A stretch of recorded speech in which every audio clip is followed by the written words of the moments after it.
Let's talk Yeah. about it. Let's talk about. Was that not working? Is yours working? Oh, yes. Okay, awesome. Hey, there you go. Microphones are working. You're closer, and I'm further away, so you look gigantic, and I look It's like tiny. we're I'm like like, doing a ventriloquist yeah. routine. Like you're my puppet. Yeah. Drink this glass But of you water. can't see my legs. Blah, blah, blah, blah, blah, blah, blah, blah. Yeah, good times. Well. Hey, Serena, thank you for hanging out with us. We're going to talk about comic books that came out today because we didn't have time. We didn't have the staffing. We didn't have the manning to do it yesterday. Is it too much? Yeah, it's got to go over towards you. There we go. There we go. So yeah, we're going to talk about the stuff that came out today. It's no longer a preview. I guess it's a review. It's a review It's a slash review. it's a pre-review. It's a review of the stuff that came out today. If I mean, you haven't gotten around to getting to the comic book store, first, shame on you, and then second, go out and get these books. And this is all stuff that's still out on the shelves. Yeah. Got a variety of things to look at. A couple of one notable big release book. I think that's kind of going under the radar for a variety of reasons. Semi-lurking. We're good with semi-lurkers. We love it.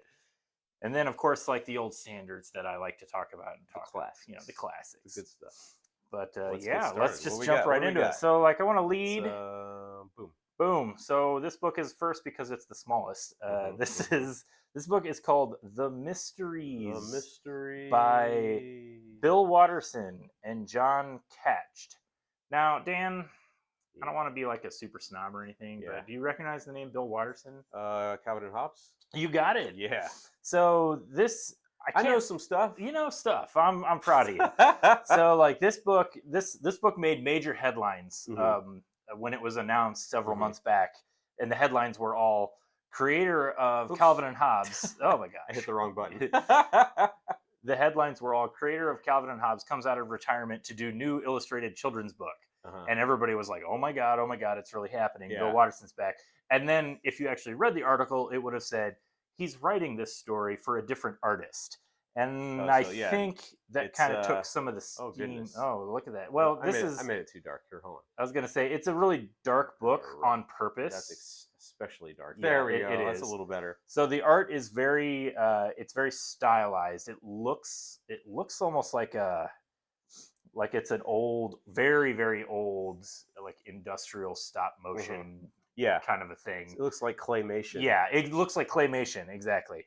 And so I don't want to say too much about the story other than it's presented as a kind of... So spooky. It's kind of a fairy tale, like I don't know if it's supposed to be like a fairy tale for adults.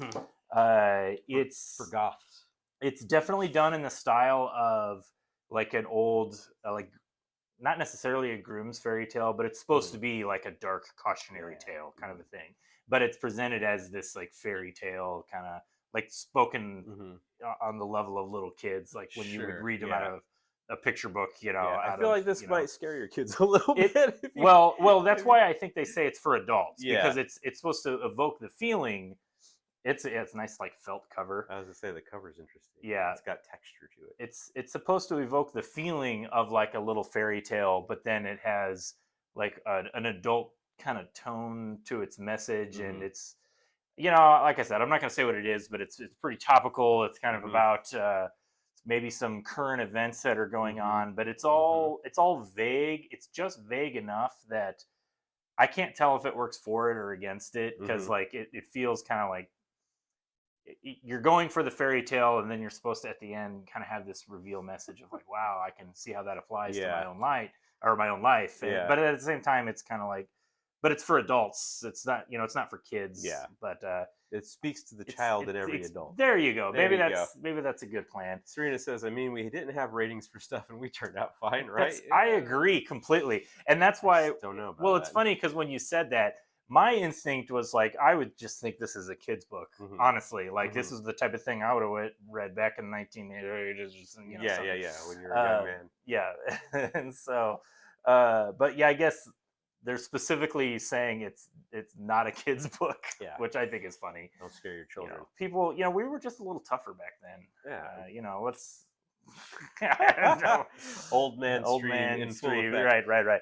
So I don't know. This is interesting. I'm a huge Bill Watterson fan. I'm a huge Calvin and Hobbes guy. I actually think it's one of the most. It was the first comic book like comic anything Mm-hmm. that I fell in love with because I could read it for free in the newspaper and I didn't have to pay for it. There you go. And I was obsessed with it. Just the art, the tone, like the silliness, the philosophy. Serena says we old fans. Serena's like 20 something. So this is definitely something making us I feel think. Old, Serena. I think the mysteries is going to be something that's like if you're a hardcore Bill Watterson fan, Mm-hmm. you're probably going to seek it out. Otherwise, yeah. I have a feeling it's gonna like, unless you know about it, you're not gonna really pick it up. Yeah. Like it's so everything is so drab and dark and black. I feel like a lot of people, it's just gonna get lost on the shelf. So we'll see. They're not gonna look at it unless they know that's Bill Watterson. Right. But you know, we'll see. It's interesting. It is. It's very interesting. Yeah. It's just, I mean, I'm happy that he's doing anything. You know. So. What else we got? All right, let's see. Oh boy. Oh yeah, this is now. Here you go. This is my book. So there's a couple of epic collections that are coming out this week that I wanted to highlight. I'm only highlighting this one because I really am upset that this one hasn't come out sooner. This is possibly the best Ghost Rider series. This is the one that started in 1990, and this is when Ghost Rider got really hardcore. Like he wasn't hardcore until 1990. You know what? I don't think he was, and that's might be sacrilege to some people. So this is the Danny Ketch Ghost Rider. This is the second Ghost Rider. The first one was Johnny Blaze. That's the one that Nicolas Cage plays in the movie. Nick Cage. But does it have Nicolas Cage? Yeah. That's the question everyone wants to know. So the answer is no. No, this does not have Nick Cage. Different version. But here's where I'm going to tell you. Oh, look at the Punisher's in this. Like, it doesn't get more hardcore than that. Yeah. But this is what I'm going to tell you. A lot of people, I don't think, if you haven't read the comics, you probably don't really understand. A lot of the imagery and the style that we associate with Ghost Rider, like Nick Cage's Ghost Rider, that comes from the Danny Ketch Ghost Rider, the second one. All the chains, the leather with the spikes on it, that's 100% the 90s Ghost Rider. The 70s one was he was more like a Evel Knievel, like stuntman guy. Like he wore biker leather because he was a biker, but like it was more like the book was made in the 70s, so it was about like hippies and satanic cults and stuntmen. Which has its own charm. I mean, obviously, like those three things go together really well. Yeah. But I do think that the 90s one is where he gets really hardcore and they really lean into the spirit of vengeance thing, where he like. He's not really a protector. Ghost Rider doesn't. He tries to, but really his powers are activated when somebody needs avenge, like when he has to enact vengeance. So it's like after the person has been killed or brutalized, that's when Ghost Rider shows up to just mess them and wreck them up. And that was always kind of the appeal to the little boys, was that you get to just see the total power fantasy of just Ghost Rider just wrecking people with his chains and the penance stare. Serena says we stand Punisher. Yeah. This is the Ghost Rider that goes hand in hand with. Oh, look at that beautiful cover, Ghost Rider and Punisher. How many issues are in this one? This, I believe, collects the first 13 issues, first 12 issues, but then it has a couple of other like spin-offs and other appearances they had at the time. So this was a long series. It was very popular, written by Howard Mackey, art by it's not. I keep wanting to say Juan. It's I lost Javier Salterez, and then Mark Texeria, who's just like really cool. Like highly recommend this book if you just like gritty, tough, cool comics. Right. I'm not going to spend as much time. Vibes. Yeah, and 90s vibes, like full 90s vibes. 90s vibe. Not going to spend as much time talking about this one, but New Mutants. This is the Epic Collection Volume 2. This one is notable because it contains a lot of the work that Bill Sienkiewicz started working on, and he really brought a new style to the medium, or I should say the genre of superhero comics. Like you can even see from this cover, it's a little different than just your standard superhero comic. Yeah, it's very artsy. It's very artsy, yeah. So this was a spin-off of the X-Men. Conceptual. And because it was a spin-off, like you can see inside there's some standard artwork, but eventually it kind of gets to like he's doing all these covers and it starts to get pretty freaky and pretty far out there. And it's because it was a side book, not the main book. I think they had a little bit more freedom to get a little weird with it. Maybe no one was paying attention to what they were doing. Yeah, that makes sense. But also he was making waves because it started selling really well because everybody's like, wow, this Bill Sienkiewicz guy, he knows what he's doing. He's doing something different. New Mutants. Yeah. So if that's I'm glad to see this one in print too because it's just like great classic work, and I like to support the old stuff, but let's talk about some new stuff because We I talked. can't. We talked about We this. we talked about this. I promise. but you last hadn't week. finished reading it. I hadn't finished reading Mhm. it, and this was one that I really felt like it owed my entire attention. I really needed to give it a full read. We were, of course, I'm referring to Monica by Dan Clowes. Now, this is not, as I said, this is not like a standard like weekly grind kind of a comic book, but Dan Clowes is probably one of the greatest cartoonists working in the industry today. I am going to have to be careful about which pages I open this book to, but so one thing I think I said after I read the first like 25 pages, when last week when we talked about it, and I said it was an autobiography of the main character Monica, but it kind of goes through her entire life, starting with the story of her parents. Don't violate TOS. Yeah, right. We definitely don't want to do that. Dan Clowes would definitely do that. It's a very, it's a comic. It's an adult. This is an adult comic for sure. Yeah. And one of the things that's really great about this that I didn't realize it was until I really dug into it is how much of this book is influenced by the classic EC comics like science fantasy and Tales from the Crypt, and we've talked about some of those those reprints that are coming out right now. Those 50s horror, crime, and sci-fi comics. Okay. And so the whole effect of reading this book is kind of weird because it bounces around in time and space in some cases. Okay. And kind of crosses some genres. So some stories are kind of like very creepy and horror. Other stories are just really like in the style of an autobiographical, like matter of fact. And it's really just presented. The whole effect just kind of has this like macabre feel where you're not really sure where it's going. Is this like going to turn into a fantasy sci-fi, or is this girl just crazy and we're just hearing her internal ramblings, imagining these things? Yeah, and it kind of it really, this is a masterpiece that I think a lot of people are going to be talking about for a long time. I highly, and that's okay. That is coming from a guy, Dan Clowes, who's already had several masterpieces of his career. But I absolutely love this book. It's probably one of the best things he's done in several years. So that's, you know what, I gave it high praise last week. Yeah, and you had just from reading the first pages. Like 20 pages. But then I was a little worried, like, well, I'm just a Clowes fanboy, so of course I'm gonna like it. But you're biased going in. I was biased going in, but like it really, I'm telling you now, as somebody who's a Clowes, it's really not. It's not just a good book. I think it might be one of his best, if not his best. There you go. So, what would you say it's about besides being autobiographical from a young woman's perspective? It's about finding yourself. Okay.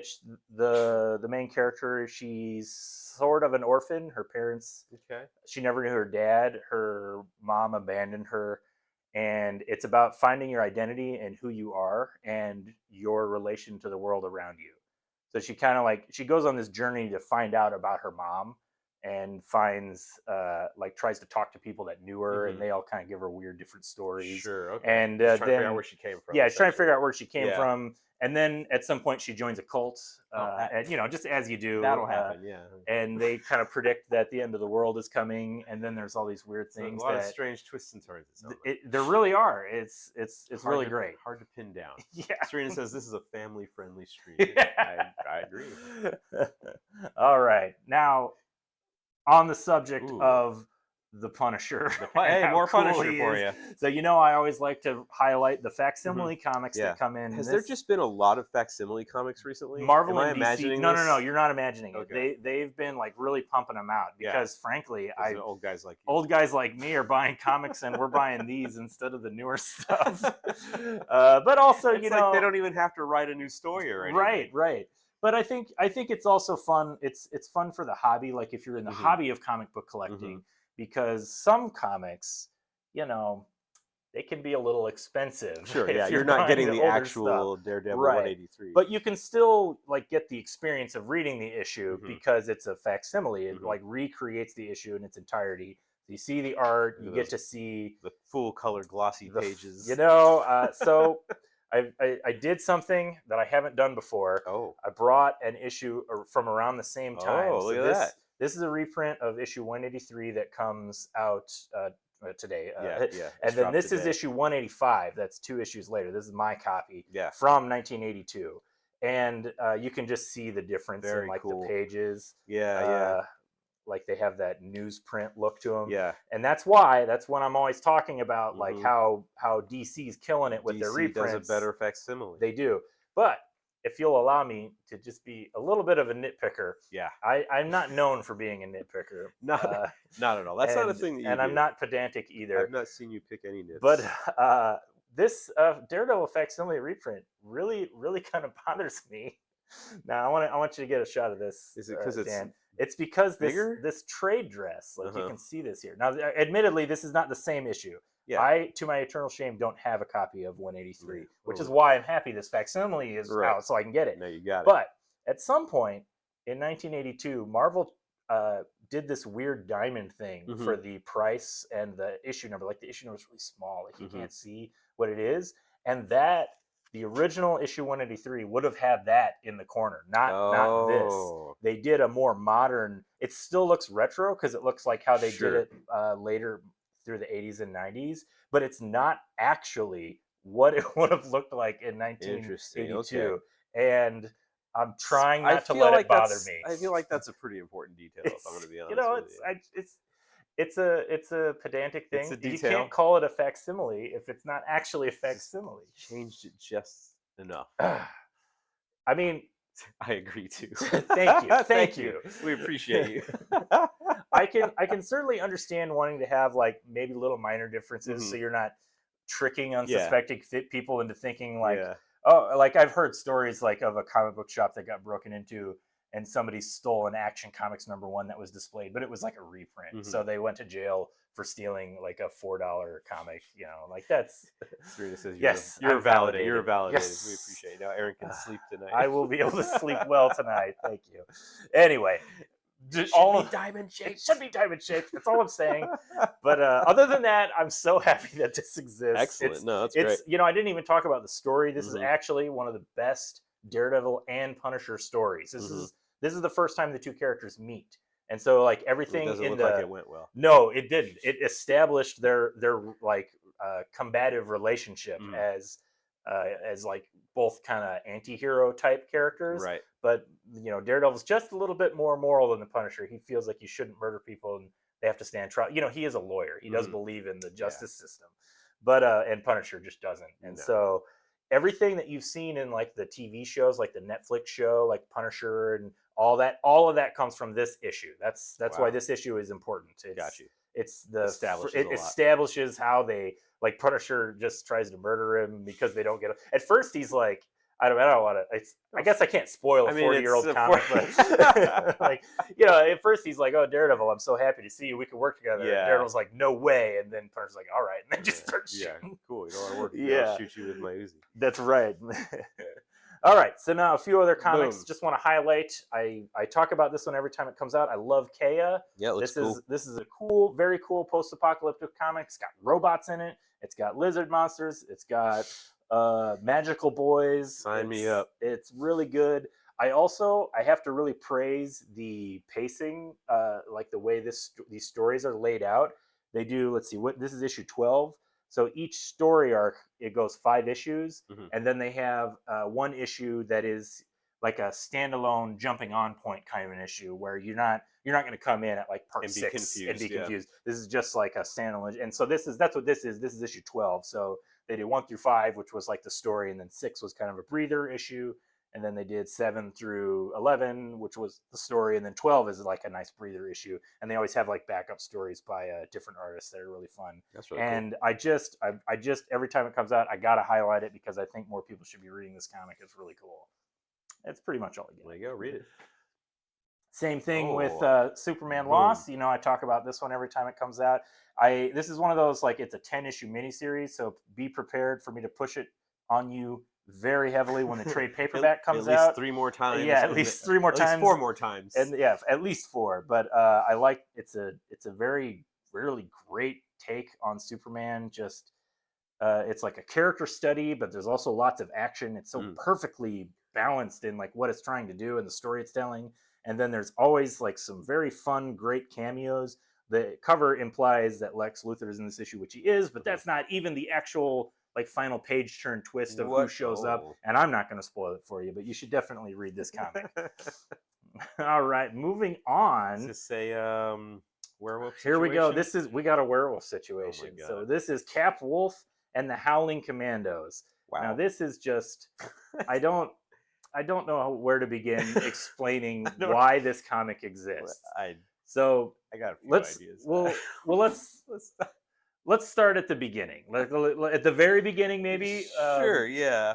There was a comic book series. We've talked about Nick Fury before, the character Nick Fury, and he was the army sergeant, and his group of guys were called the Howling Commandos, and they fought in the war, and they did war comics. Captain America, originally as a Golden Age character, also fought in the war. What in the Twilight is going on here? I'm going to attempt to break this down. We're going to do our best. Well, Aaron's going to do his best to explain it. So Marvel has a history of telling there, you guys. Marvel has a history of doing these war comics, right? And then Captain America also now is a famous superhero. He was reintroduced into the Marvel Universe. And in 1992, they did a story in Captain America, and I have an issue that I'm going to show you. They had an issue in 1992 where Captain America got turned into a werewolf. And this is part 6 of the story. This was like they really made a big deal out of it. Like he was turning into a werewolf. I mean, that is kind of a big deal of Captain America. It is. Yeah. What? Right? And the story is so 90s. Like even looking at this cover, we got Wolverine and Cable. Yeah. And he fights werewolf Captain America. The story had a lot of like the Marvel's werewolf characters in it. Yeah. So Werewolf by Night, Jack Russell. We talked about him a few times. There's a Spider-Man villain called Man-Wolf who is in it. He is J. Jonah Jameson's son who went to the moon and came back with a moon rock, and it turned him into a werewolf called Man-Wolf. That makes sense. Just, it's comic books, man. Yeah. So what year was this out? This came out in 1992. This is my issue. Okay. I love this cover. It's great. It's so beautiful. Captain America gets turned into a werewolf and just fights everybody. It's just out of control. And so it's sort of fondly remembered. It's not like the greatest comics ever. Back off, fur face. Yeah. It's fondly remembered for its kitsch value. It's pretty silly. And so when I saw that Marvel was doing this Cap Wolf, that's because that's what he's referred to. You can even see it on the cover here, Cap Wolf. Yeah. So I'm like, oh my gosh, they're bringing back Cap Wolf. And this comic opens up with just like a little paragraph that says, in the world we know, Captain America was temporarily transformed into a werewolf decades after he fought in the front lines of World War II with Nick Fury and the Howling Commandos. But in this world, we're in a multiverse now, where shadows lurk at the fringes of the battlefield, things went a little bit different. So this is an entire idea. It's a different timeline. It's a different timeline. Yeah, this whole idea was like, you know what? We one time, like 30 years ago, we had a version of Captain America called Cap Wolf. And also at one time we published a comic called Howling Commandos. Those kind of match. Yeah, it makes sense. Let's to just put it together. Yeah, put it together. And really, that's all it is. Like peanut butter and jelly, baby. It's just a war story. It's just a war story of Nick Fury and the Howling Commandos and Captain America, where, spoiler alert, Captain America gets turned into a werewolf. Right. And that's like I don't want to spoil the final page of the issue. Figured out really fast to use silver bullets. That's really what the story. It's the Nazis that were experimenting with making a werewolf regiment, and one of them bites Cap while they're taking him down. That'll do it. And so I got to admit, I was like, when I read that first paragraph, and I was disappointed because I was just like, oh, we're just doing like a multiverse. But me too. I also really like what if comics, and so this is essentially just like a what if Captain America was a werewolf in World War II. And he just stayed a werewolf. And you know what? It worked. It works for me. Like it's like action. It's action war schlock. Yeah. Like it feels it's not trying to be anything exactly. Yeah. Else that it just a werewolf dude just beating up Nazis. Correct. Okay, yeah. Excellent. I'm on board. It's just werewolf Captain America fighting Nazis. I'm on board. And that's it. And it's just endlessly funny to me that they would be able to come up with this idea based off of two like very first of all unconnected, and also just such a random, like the Cap Wolf thing. It was a thing that happened for 6 months in 1992, and now it's a thing. Somebody at Marvel was like, "Remember Cap Wolf? We need to bring that." You know back. what? That's one. And everyone's like, "No, man." And Yeah. finally, he was like, He got his way. Yeah, like finally, let's do it. Yeah. I mean, it sells itself. Cap Wolf Howling Commandos. That's Like amazing. it just matches. Well, I'm gonna read it now. All right. Okay. Hey, what do we Coming got up there? next here now, Dan, are you familiar with the movie Army of Darkness? I might have seen it once or twice. It's only like the greatest movie ever made, but yeah, absolutely. so this is Army of Darkness Forever. This is the variant cover that I got. This cover is by Tony Fleecs, who is also the writer of the book. Mm-hmm. Now, we've talked about some Tony Fleecs books before. Mm-hmm. He's an artist and writer. Mm-hmm. He is currently doing the art and some of the writing on one of my favorite books, Local Man, that I talk about a lot. Yeah. So when I saw his name attached to Army of Darkness, I thought I better check this out because I don't like to sound too negative, but I have been generally disappointed by a lot of Army of Darkness Evil Dead comics. Okay. Like, it's like somebody pays for the intellectual property and then they just kind of doesn't know what to do with it. They don't know what to do with it. It's kind of generic, whatever. This, I was pretty impressed with. At least 50% of the comic, like, here's the big, like, this is what'll suck you into it. Like 50% of the comic is just recounting the end of. It's like the beginning of Army of Darkness, where he's telling the story of Evil Dead 2, like word for word. It's like they just redo it. Okay. And then they kind of tell you like what happened in Army of Darkness to set up where this series is going. And so as I'm reading it, I'm thinking like, oh, there's a lot of just like stuff in here that I already know. Where's this going? Right. But then I got to this page, and what's notable is so there's that page, and then a few pages later, we get this page here of Ash working at the S-Mart, telling the story. This is the end of Army of Darkness movie, where he's like, yeah, you know, you could have been king, and then I came back, and he's like, oh, did you say the words right this time? And he's like, I might not have said every single syllable, whatever. So I'm like, this is the movie, right? Yeah. But are you familiar with the original theatrical ending, which is this one right here, and the first ending that was cut, the alternate ending? I don't know about the alternate ending. So that's what makes this book so interesting. So the alternate ending, the original ending, I should say, for the book was that at the end of the movie, you know, the wizard gives Ash the book and the drops, and he's like, take one drop, you'll sleep a century for each drop. And Ash mixes up and takes an extra drop, and he sleeps for an extra 100 years, and he wakes up, and it's a total apocalypse. Like, it's just like barren wasteland. And then that's the joke. It just ends with him like, no, I slept too long. No, why did you do this? You know, and it's like, because the joke is always on Ash. Like, he can't ever have like a happy ending. And so what's happening in this book is that they're showing you both endings. So there's some kind of interesting thing that's going to connect them. There's another scene where the Deadites in the Army of Darkness time are reviving Bad Ash. Yeah, here we go. Like, you remember, you know, Bad Ash. You know, I'm good. You're good, Ash. I'm Bad Ash. You have goody little two shoes. So I'm like, really. There's a lot of setup. That's all it sounds like. It's all set up, which normally is something that I'm like, come on, like, let's get to the point, get to the story. But there is a lot involved here because they're trying to tie together the continuity of at least two different movies, and then also an alternate ending to one of those movies. And so it looks like it's going to go in an interesting direction. And also, unlike a lot of these other like intellectual property tie-in books, Tony Fleecs is a really good creator. This isn't just like some guy that was hired by somebody that thought they could make money off of like a known property. Like, this feels very much like a book, like somebody had a really good idea on how to continue Army of Darkness and Evil Dead, and they're just like, all right, fine, you know, go for it, because we're not getting any more of the TV show, we're not going to get any more movies. So I'm really happy with this. I can't. Awesome. I'm curious to see where it goes. A lot of setup, but it's going to go somewhere. No, there it goes. Oh, it goes all the way on the floor. Goes on the floor. That's all right. I got 2 more books we're going to talk about really quickly. Yeah. First up, Space Usagi. You know, I'm a big fan of Usagi Yojimbo. I've been talking about the Usagi Yojimbo Teenage Mutant Ninja Turtles comic.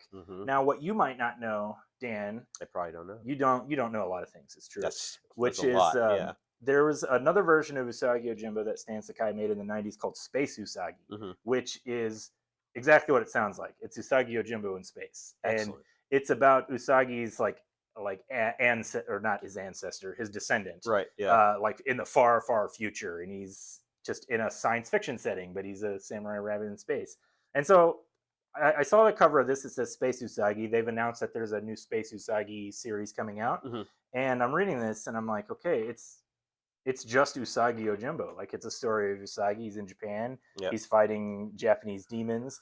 And then it's not really so much of a twist as it is just a reveal that, like, this is a story that the characters Inside in Space Usagi are reading, because it's Space Usagi's daughter. And she's reading about a story of her ancestor, the original Usagi. And it was pretty cute. It's clever. We like so that. I like this comic. This is another one that I highly recommend to people that like is truly all ages. I think it's really good for kids. It's educational, but it's also full of action, and cartooning is really fun. And it really is something that everybody of all ages can enjoy. Awesome. Yes. All right, final book. Sandman. Sandman. I always have, a coworker pick out a book, and I honestly don't remember who picked this one out. It might have been Abby. Well, there's not that many of us here today. And it wasn't me. So. It wasn't you. So this is a new book. DC's pushing it pretty. It's kind of making a big deal out of it. This is the Wesley Dodds, the Sandman. This is the original Golden Age version of the Sandman. Because superheroes go back to the 1940s. Dan.